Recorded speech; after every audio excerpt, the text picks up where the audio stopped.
जन्माष्टमी कथा। पढ़िए श्री कृष्ण जन्माष्टमी कथा और जानिए कैसे मनाए जन्माष्टमी का महापर्व।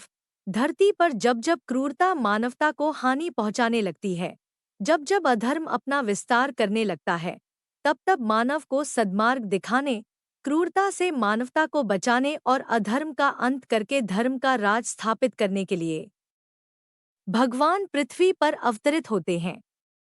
श्री कृष्ण जन्माष्टमी कथा ऐसी ही एक ऐतिहासिक और पौराणिक घटना है, जब भगवान श्री हरि विष्णु द्वापर युग में पृथ्वी पर अवतरित हुए और मानवता का उत्थान किया। जन्माष्टमी कैट कथा को पढ़ने के लिए आपको Krishna birth story in Hindi अंत तक पढ़ना चाहिए। श्री कृष्ण जन्माष्टमी कथा। कृष्ण जन्म किस युग में हुआ और द्वापर युग कितने वर्षों का था? कैसे मनाएं श्री कृष्ण जन्माष्टमी पर्व? श्री कृष्ण जन्माष्टमी कथा से सीखने योग्य बातें जानिए। क्या है Krishna birth story in Hindi? Shri Krishna Janmashtami कथा के बारे में जानने से पहले आपको इसकी पृष्ठभूमि के बारे में जान लेना चाहिए, जिसका लक्ष्य द्वापर युग में मानव की क्रूरता और अधर्म से सनातन संस्कृति का संरक्षण करना था। श्री कृष्ण जन्म कथा का आरंभ भगवान श्री कृष्ण के पृथ्वी पर अवतरण के साथ होता है। पौराणिक साक्ष्यों के आधार पर यह माना जाता है कि रोहिणी नक्षत्र में आधी रात को मथुरा के कारागार में देवकी के गर्भ से भगवान श्री कृष्ण का जन्म हुआ था। जिस दिन श्री कृष्ण का जन्म हुआ तब भाद्रपद के कृष्ण पक्ष की अष्टमी तिथि थी, जिसको युगों युगों से श्री कृष्ण जन्माष्टमी के रूप में मनाया जाता आ रहा है। श्री कृष्ण के जन्मोत्सव की कथा को ही श्री कृष्ण जन्माष्टमी कथा कहा जाता है। इस दिन भगवान श्री कृष्ण की पूजा विधिवत तरीके से की जाती है। मान्यता है कि भगवान श्री कृष्ण के जन्मोत्सव के समय श्री कृष्ण जन्माष्टमी कथा सुनने से सुख समृद्धि, धन और वैभव की प्राप्ति होती है। श्री कृष्ण जन्माष्टमी कथा। भागवत पुराण के अनुसार द्वापर युग में मथुरा नगरी पर कंस नाम का एक अत्याचारी और क्रूर राजा शासन करता था। अपने पिता राजा उग्रसेन को गद्दी से हटाकर वह स्वयं राजा बन गया था। मथुरा की प्रजा उसके शासन में बहुत दुखी थी, लेकिन वह अपनी बहन देवकी को बहुत प्यार करता था। उसने देवकी का विवाह अपने मित्र वासुदेव से कराया था।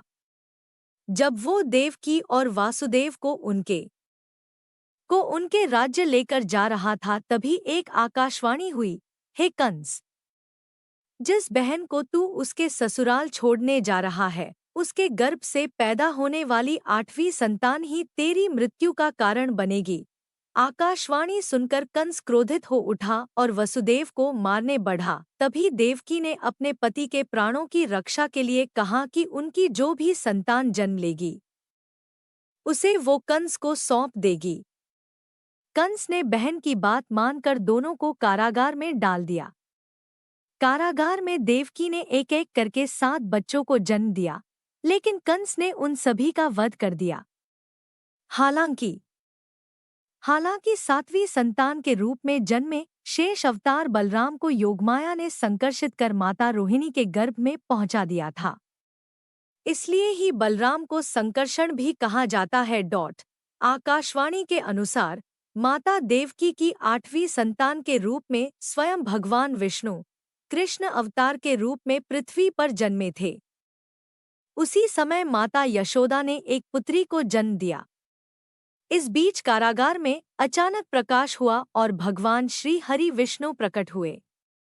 उन्होंने वसुदेव से कहा कि आप इस बालक को अपने मित्र नंद जी के यहाँ ले जाओ और वहां से उनकी कन्या को यहाँ ले आओ।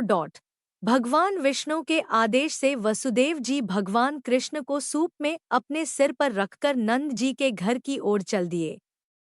भगवान विष्णु की माया से सभी पहरेदार सो गए, कारागार के दरवाजे खुल गए। यमुना ने भी शांत होकर वसुदेव जी के जाने का मार्ग प्रशस्त कर दिया। वसुदेव भगवान कृष्ण को लेकर नंद जी के यहाँ सकुशल पहुँच गए और वहां से उनकी नवजात कन्या को लेकर वापस आ गए। जब कंस को देवकी की 8वीं संतान के जन्म की सूचना मिली, वह तत्काल कारागार में आया और उस कन्या को छीनकर पृथ्वी पर पटकना चाहा। लेकिन वह कन्या उसके हाथ से निकलकर आसमान में चली गई। फिर कन्या ने कहा, हे मूर्ख कंस, तुझे मारने वाला जन्म ले चुका है और वह वृंदावन पहुंच गया है। अब तुझे जल्द ही तेरे पापों का दंड मिलेगा। वह कन्या कोई और नहीं, स्वयं योग माया थी। कृष्ण जन्म किस युग में हुआ और द्वापर युग कितने वर्षों का था? कृष्ण भगवान का जन्म द्वापर युग में माना जाता है। अब बात आती है द्वापर युग की, क्योंकि अक्सर लोगों को यह ही नहीं पता होता कि द्वापर युग कौन सा है या युग कितने प्रकार के होते हैं। इस पूरी कथा में भी आपने युग का वर्णन सुना होगा। हम आपको बता दें कि एक निर्धारित संख्या के वर्षों की काल अवधि को ही युग कहा जाता है। युगों के अनुसार ही मानव जीवन की आयु, कदकाठी इत्यादि निर्धारित होती है। सनातन वैदिक हिंदू धर्म के अनुसार 4 युग होते हैं, जिनके नाम क्रमशः सतयुग, त्रेतायुग, द्वापर युग, कलयुग हैं। इनके काल अवधि निम्नलिखित है। सतयुग लगभग 17,28,000 वर्ष, त्रेतायुग लगभग 12,96,000 वर्ष, द्वापर युग लगभग 8,64,000 वर्ष, कलयुग लगभग 4,32,000 वर्ष। कैसे मनाएं श्री कृष्ण जन्माष्टमी पर्व? जन्माष्टमी कथा जानने के बाद श्री कृष्ण जन्माष्टमी पर्व मनाने के लिए आप अपने घर में पूरी आस्था के साथ लड्डू गोपाल की सेवा करने का संकल्प ले सकते हैं। श्री कृष्ण जन्माष्टमी पर उपवास रखकर और दही हांडी उत्सव के माध्यम से भी श्री कृष्ण जन्माष्टमी पर्व मना सकते हैं। दही हांडी बाल कृष्ण की लीलाओं का प्रतीक मानी जाती, इसलिए इस लीला से मिलने वाला रस आपको कृष्णमय कर देता है। श्री कृष्ण जन्माष्टमी कथा से सीखने योग्य बातें। Krishna birth story in Hindi के माध्यम से आप श्री कृष्ण जन्माष्टमी कथा को आत्मसात कर सकते हैं, जिसके परिणाम स्वरूप श्री कृष्ण जन्माष्टमी कथा आपके जीवन में सकारात्मक परिवर्तन लाएगी। श्री कृष्ण जन्माष्टमी कथा से आप निम्नलिखित बातें सीख सकते हैं। अन्याय, अधर्म और क्रूरता का नाश करने के लिए भगवान पृथ्वी पर अवतरित होते हैं। भगवान मानव शरीर में रहकर मानव जैसे कष्टों को सहकर ही नर से नारायण बनते हैं। धर्म का अर्थ है धारण करना सद्कर्मों को, धारण करना सद्गुणों को। मानव को मानवता के मार्ग पर चलकर ही मुक्ति मिलती है। भक्ति भाव और समर्पण भाव के माध्यम से ही ईश्वर को पाया जाता है।